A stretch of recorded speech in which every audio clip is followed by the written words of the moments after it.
Welcome back to another episode of our Kings related podcast, wherever you may be. And the Kings off season is officially here, folks.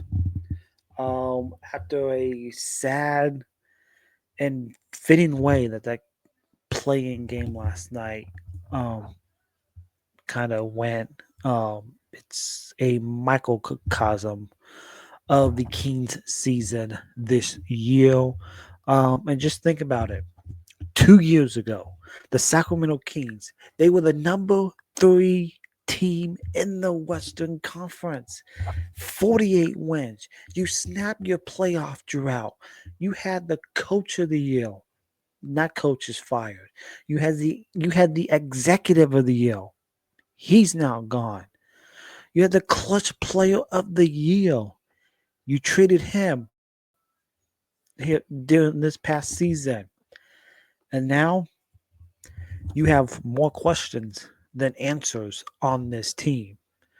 You've had 46 wins last year. You lost in the second playing game last season.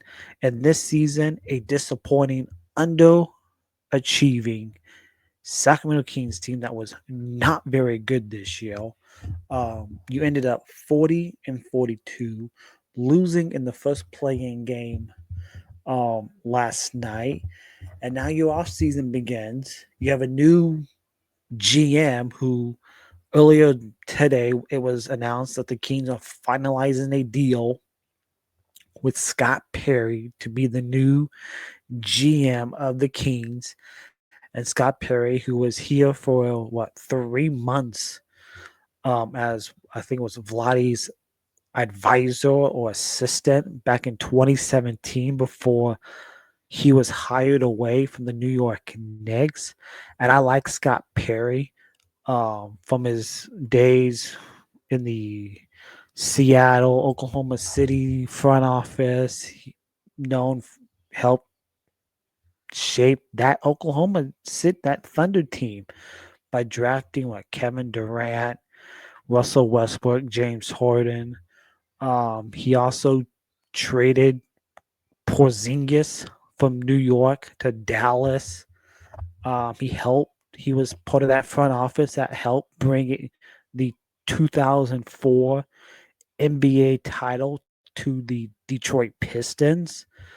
He also had a stay in the Orlando Magic front office a while back. But the one constant with the Kings is since 2013 is the ownership. Vivek Ranadive. You can trade the players, you can fire the coaches, you can fire GMs, but the one constant remains. Vivek Ranadive. You hire these people to do their job. Your job is to get the hell out of the way and let them do their job. Give them full autonomy for what they want to do. And I don't believe Monty McNair had that in his 5 seasons here in Sacramento. So just my 2 cents on the whole situation here. But earlier today, you had exit interviews, and the players spoke with the local Sacramento media today. And here's just a brief of what Malik Monk had to say earlier today. Two questions for you. The first one, obviously, the end of the season didn't go the way you wanted to, being hurt and things like that. But you average more points, rebounds, assists than you have at any point in your career. For you personally, the development of your game, how do you feel that went this year for you? Like you said, I average career highs in points, rebounds, assists, minutes played. So that's a plus for me. I feel like I get better every year. And I just got to stay healthy. Yeah. And obviously, when you signed your contract last offseason, things looked a lot different here. Different GM, different head coach. Fox was here. Is this the place you still want to be, or are you having to evaluate this? I'm all in. I'm all in. Yeah, no questions. Don't question that. Malik, second straight year, man, that you were ended the season on an injury report, not able to play in that plan. Just frustration wise that you went into those 2 games for play-ins. Yeah, it's terrible to end the season on the bench team, especially when you know you can. So yeah, it's tough to watch that, man. But it's a bright future for us. I feel like, especially with the down year we had this year. I feel like it only can go up. So you joke with Like this, No. nothing at all. Yeah, I haven't seen anything like this before. Malik, when you talk about that, but what this year's been like, describe the past 24 hours as well, and you tack on that to, of course, the year. That just explains the year for us. That explains it well for us. And the next day and the next day after that, and try to be better.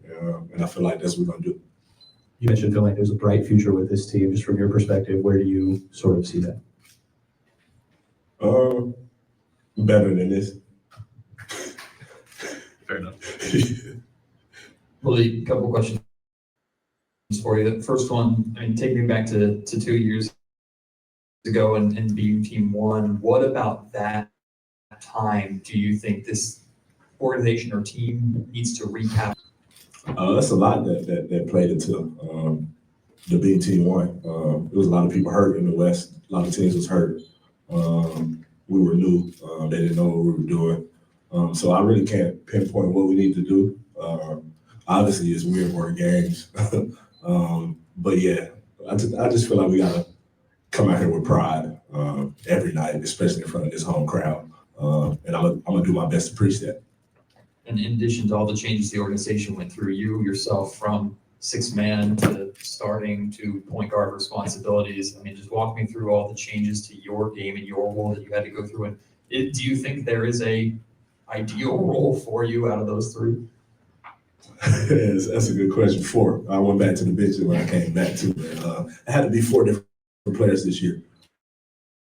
But I wasn't complaining. It was the hand I was dealt. So I was what needed to be done. And yeah, I don't know what role I'll play next year. I felt more comfortable starting at 2. That was I felt like I was flooring in. I love that role. But it's whoever the next coach is, whether it's DC or somebody else, whatever they want me to do. I'm gonna be 100% in with that. Malik,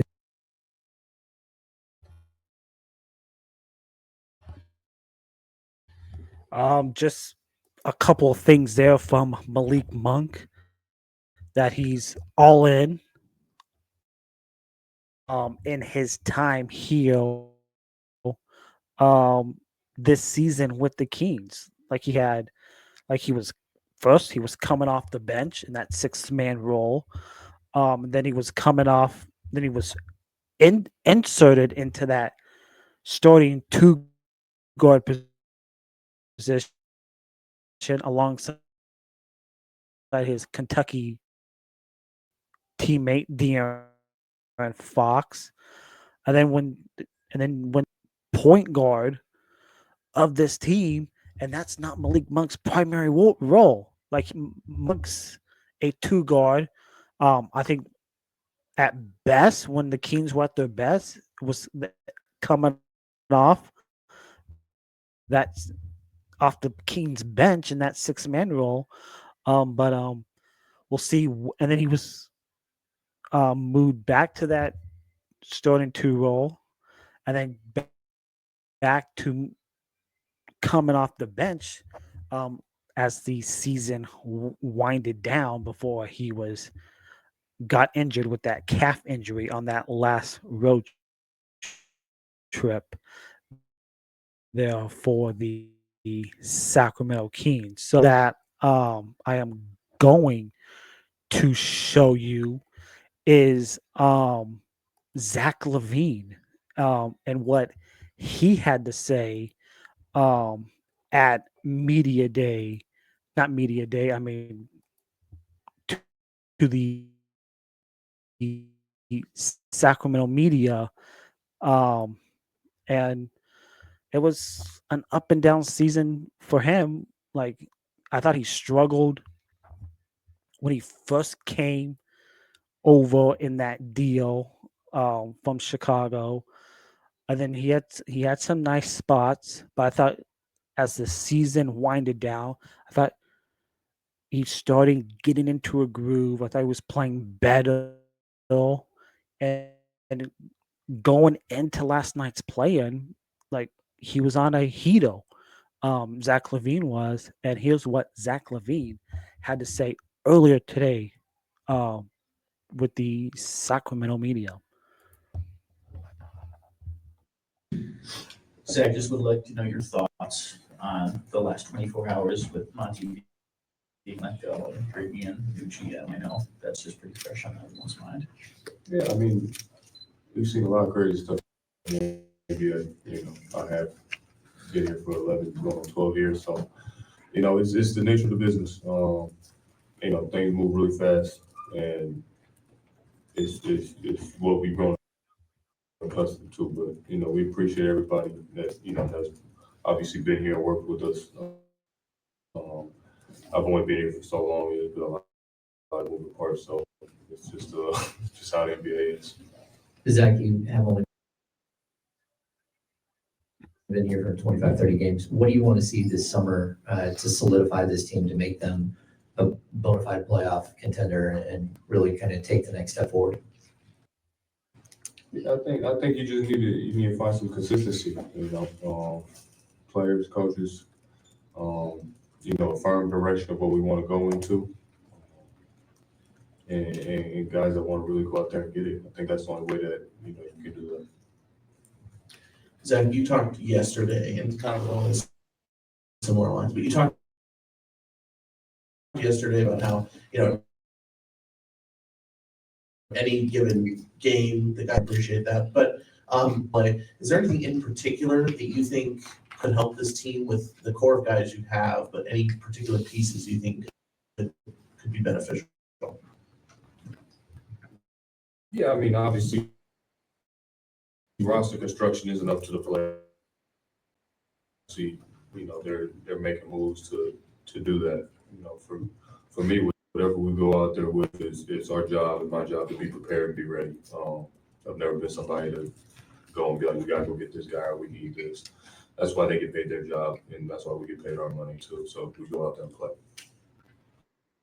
Having joined this, Zach, like halfway through or midway through everything that's been going on, I guess what's just been your perspective of the last couple of months and where this organization was at when you joined, where they're at today, and where you see them going with you as a part of it in the future? I mean,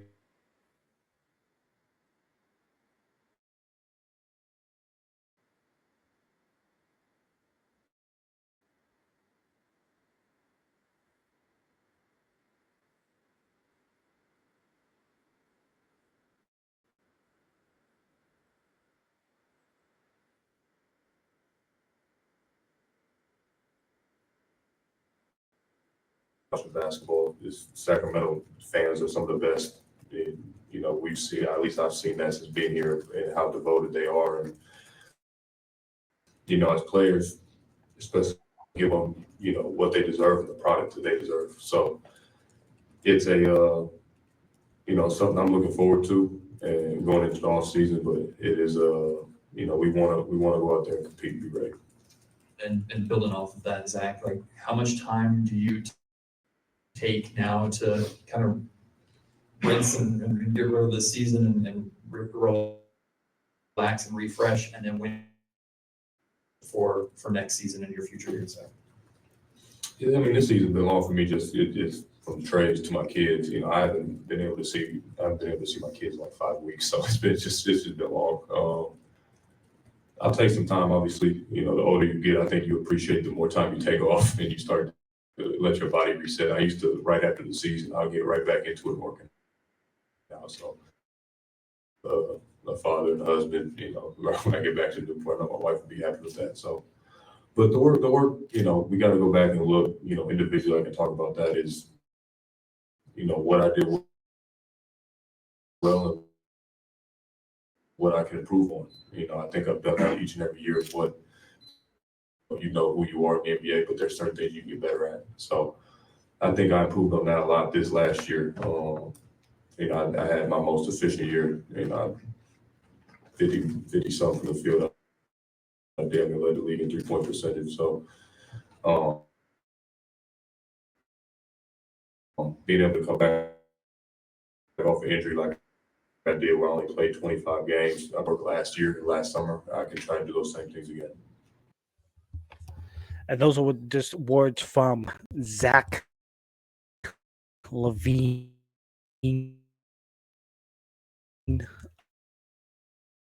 from earlier today, and I thought from Zach, um, as a Sacramento amount of gains that we saw since the trade from Chicago to Sacramento.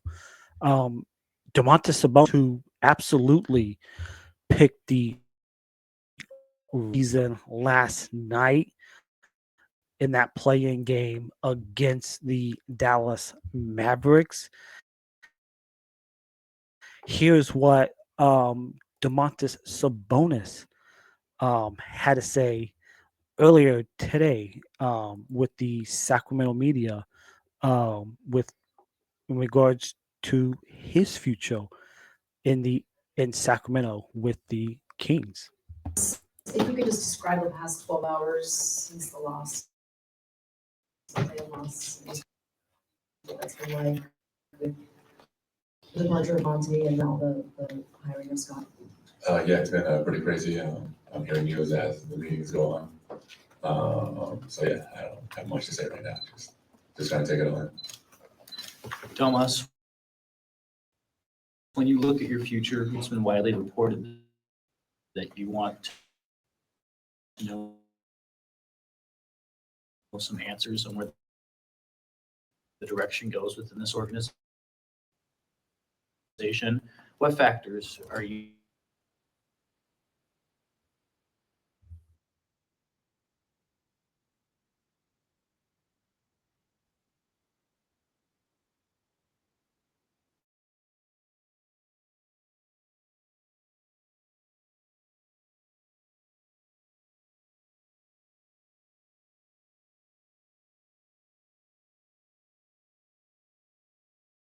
That would be great, to trust other guys who've been here longer on how to try and change things around.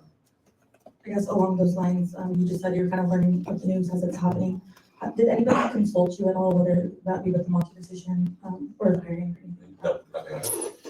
And then can I just ask you about Keegan Murray? Had a little bit of an up and down season offensively. Obviously took on a larger defensive role this year, but how would you just evaluate Keegan's season? He stayed professional. He stayed working. It's only his third year, and this is probably my craziest year in the league too. So for him to go through that really early, I'm happy he had some good vets around him. That we could help him out and get through the year. And he really embraced his role as it changed throughout the season.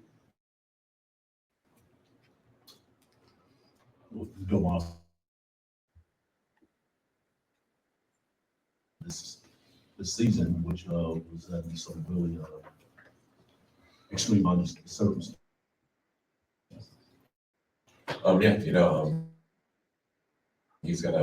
He loves the team, he loves the franchise, he loves this.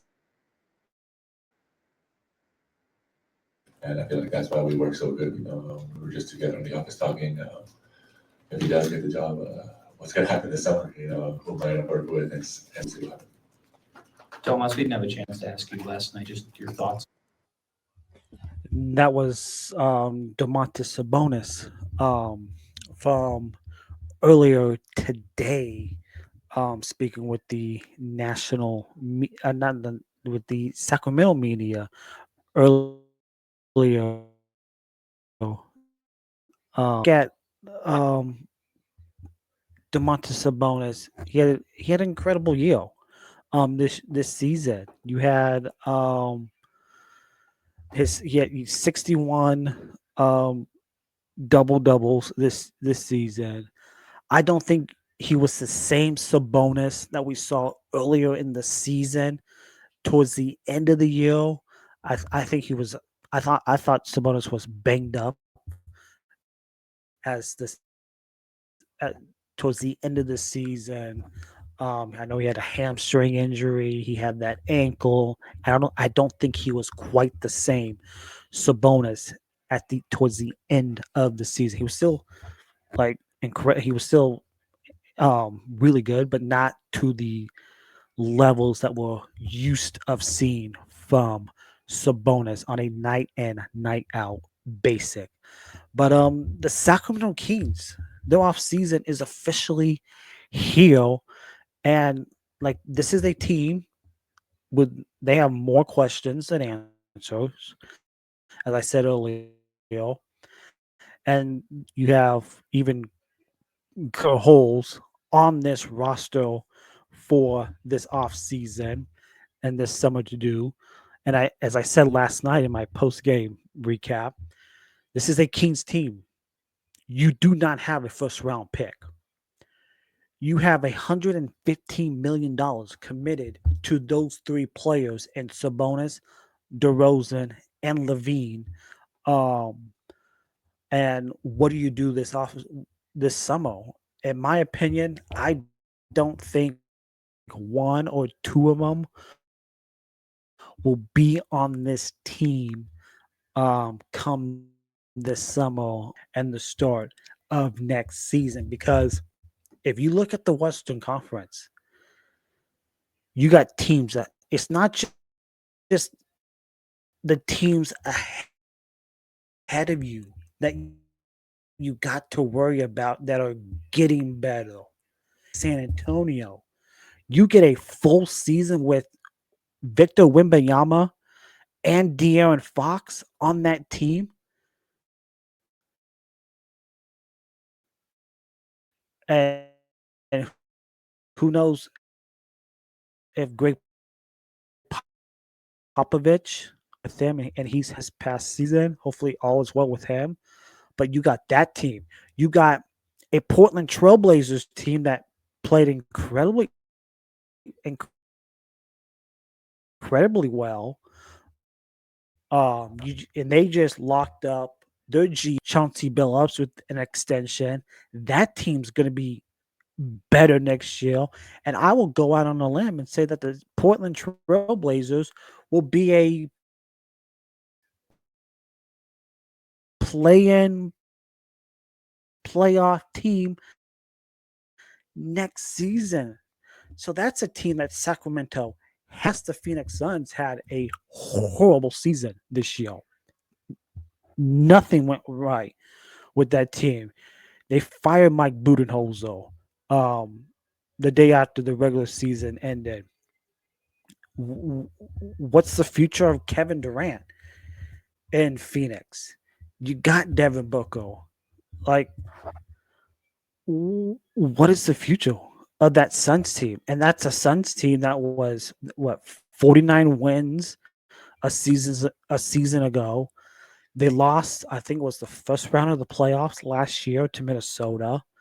They were 13th in defensive rating last season, and this year was an abysmal season for the Phoenix Suns. They could be better next year. The Pelicans, they were decimated by injuries. Who knows what they will look like? They just fired their GM and David Griffin, and I believe they hired um, Joe Dumars, former Pistons great player and executive. Um, like the Pelicans is the health of Zion Williamson. Like, can he stay healthy for a full season that he has yet to do? And then you got the teams ahead of you. Oklahoma City not going anywhere. The Houston Rockets not going anywhere. Clippers not going anywhere. The Sacramento Kings are in a tough position this summer. And how do you improve?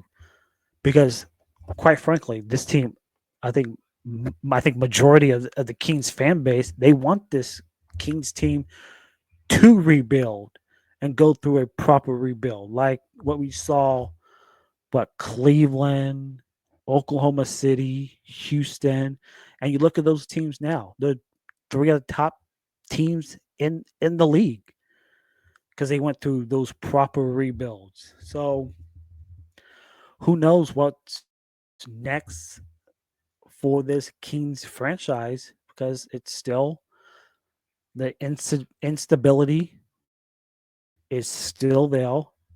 The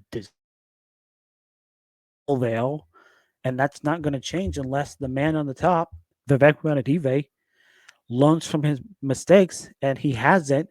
And in what since 2013, since he's been the owner, he has not learned from his mistakes, and nothing will change as long as he's the owner of this team. So, because we as fans, we deserve better instead of what we have gotten this season and throughout the tenure of the ownership of Vivek. So,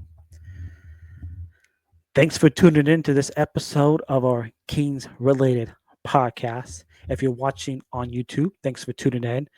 Please hit that subscribe button, turn on notifications, hit that thumbs up, leave a comment down below in the YouTube comments. Be much appreciated. And if you're listening on your preferred audio platform, Apple, Spotify, please hit that follow button, hit review, be much appreciated. And we'll catch you on our next episode of our Kings related podcast. Thank you and go Kings.